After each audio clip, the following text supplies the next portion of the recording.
Hey guys, and welcome back to the channel. In this video, I'll be unboxing and giving my first ride impressions on the Maxfind FF+. If you're new around here, my name is Amar and I'm an electric skateboarder and content creator based in the UK. My goal for this channel is to be a resource for electric skateboarders through reviews, tutorials and ride videos. So if any of that piques your interest, smash that subscribe button and join me on this journey. Now, I do want to give a big thanks to Maxfind for reaching out and sending this board over for review. And you can expect more board reviews and first impressions just like this one from all your favorite brands on the channel soon. But as always, they will be totally unbiased and honest. This is by no means the full review. I'll release the full review once I've ridden about 100 miles on this board so that I can give you the most genuine feedback and opinions. Before we get to exploring the board itself, let's quickly get the unboxing out the way.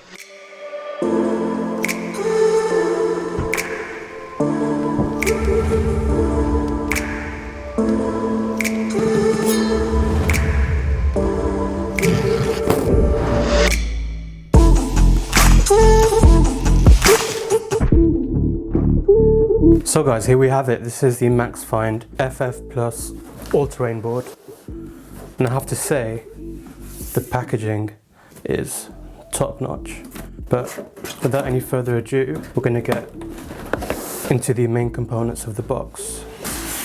Protective cover, and wow, look at that. Right, we'll get to this board in a second. Let's take a look at what else comes in this box. So what you also get in the box are these two, what look like red bash guards for the front and the rear of the board. And considering that it's a plastic deck board, I guess this is a very good accessory to have. You also get a couple of stickers. Definitely going to be putting these on my Nobleman Tech helmet. Looks super cool. And then we have this accessories box, and I'm guessing that this is where we'll find the charger and also the remote. Let's find out. Okay, there's a lot going on here. The first thing I'm noticing is this rechargeable USB light. That is super cool to see. I've never seen an electric skateboard before ship with its own light. So another really nice touch, Maxfind. I will be installing this on the board. More stickers, user manuals, don't need any of that. We've got our charging brick here, as well as the adapter. This is a 2.5 amp charger, so pretty standard stuff there. You also get a tool to adjust your trucks, I'm guessing. Really surprised to see this with an electric skateboard, but super cool. And then we also have, of course, our remote and our charging cable for the remote. And straight away, what I can see is that the remote charges with USB-C, which is an awesome thing. I'm a big fan of USB-C, and yeah, I think that's the future of the remotes of electric skateboards. Finally, what we're getting in the box here is a Maxfind branded T-tool and also Allen key. I'm really quite impressed with this unboxing experience, and it's nice to see that Maxfind provide you with a separate wrench to be able to loosen up the bottom kingpin on the trucks easily, because the bottom kingpin is hard to reach with a skate tool when the trucks are in their normal position. Maxfind did very kindly send me their bash guards and light, which we'll be taking a closer look at in the full review. Do note that these accessories do not come standard in the box. So with the unboxing out the way, let's now get into the fun stuff, and that is the riding. Let's go. Alright guys, so this is day 2 with the Maxfind FF+. Yesterday on my first ride, I had to adjust the bushings and tighten them up quite a bit because I'm 120 kilos and out the box they were just way too loose for me. But now that we've tightened them up, I'm going to jump on in the first mode and we'll see what the acceleration's like. So this is now full throttle in mode 1. We're not going too fast, probably 15, 16, picking up kilometers per hour. I guess this mode is just really ideal for your first time riding the board, or if you're going to put an inexperienced rider on, or you just want to show a friend how electric skateboards work, this mode would be ideal. But apart from that, I'm going to go straight into mode 2. And instantly in here we see a pickup in the torque. Mode 2 is just a really nice carvy gear, so if you're going out on night rides for example and you're not too fussed about getting the most speed or torque and you just want to get the most range, mode 2 is probably where you're going to want to be at, especially with the size of the battery on this board. But for the moment we're going to kick it into mode 3 and see what that's like. So yet again another increase in torque this time, and yeah, now the board is really responsive. And by the way, The ESC on this board, the latest Hobbywing ESC, is super smooth and super responsive. You can really control the board quite well from the remote, and the braking, if we're going to come to a complete stop now, the braking is also really good and really sharp, which is always a good thing to have, especially when you're riding in traffic, as you'll see in a second.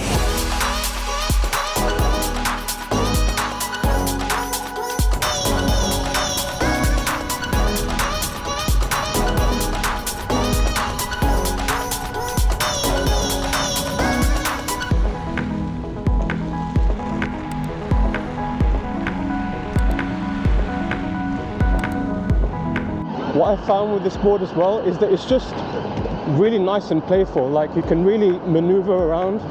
So if you're going to be purchasing this board as a city commuter, it's really going to be ideal for you. It's just a really nice playful ride. And you could see there that I just went over those lines for blind people that you find at bus stops and traffic lights and stuff. And you'll see here these road markings. The board does just tackle them really well. So I've made a wrong turn here. Let's see if I can do a U-turn in one go. Ooh. Yep, thanks to the DKP trucks. I have to give it to this board. I'm pleasantly surprised by the deck. I really wasn't expecting it to be so playful, especially at my weight of 120 kilos. So we've been cruising around in mode 3, but I'm now going to push it up into mode 4 and see what the difference is like in terms of torque. Right, so definitely pick up and go time is much quicker, much faster. You definitely feel that increase in torque, and the speed, I can definitely feel that I'm going much faster than I was in mode 3. What I would say is that if you're only running on one battery, I probably wouldn't recommend you riding only in mode 4, unless of course you just weigh like a skeleton.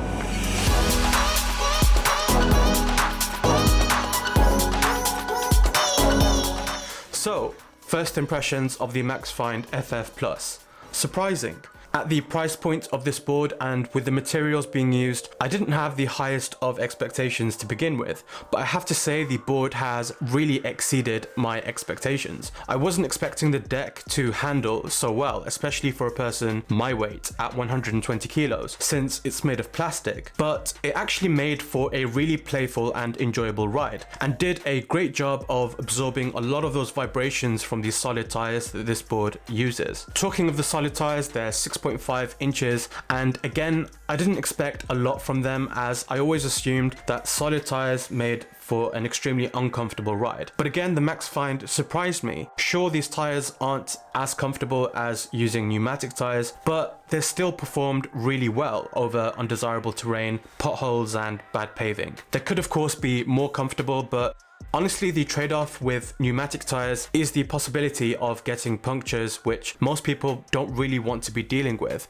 So you sacrificed a bit of comfort and gain the pleasure of having to do less maintenance in the long run. Maintenance is also reduced on this board because it uses dual hub motors rather than belts. That's instantly 2 less components to worry about, pulleys and belts. The hub motors are still very punchy and torquey in the higher modes, and even at my weight, they were hauling me around, and I really enjoyed the ride, to be honest. In summary, for my first impressions, this is a well-made, carvy, playful board that's great for convenience and low maintenance. The board also looks fantastic. You really can't fault it in the looks department. And in fact, on my first ride with the FF Plus, just in the period of, let's say, 45 minutes, I had about 4 compliments of the board from total strangers, and it just really looks sleek and stealthy, and from a distance you can easily mistake the deck for a carbon deck. The only drawback I've seen thus far is the range, especially for a person my weight. But you can very easily purchase additional batteries to carry in your backpack that you can swap out in a matter of seconds. More on the range as well as off-road performance in the full review. For now, I'm really quite impressed with the Maxfind FF Plus, and I do really look forward to shredding it some more. That's all for this one then, guys. Make sure you smash the like and subscribe buttons. They help out more than you think with the YouTube algorithm, and I'll catch you at the full review. Peace.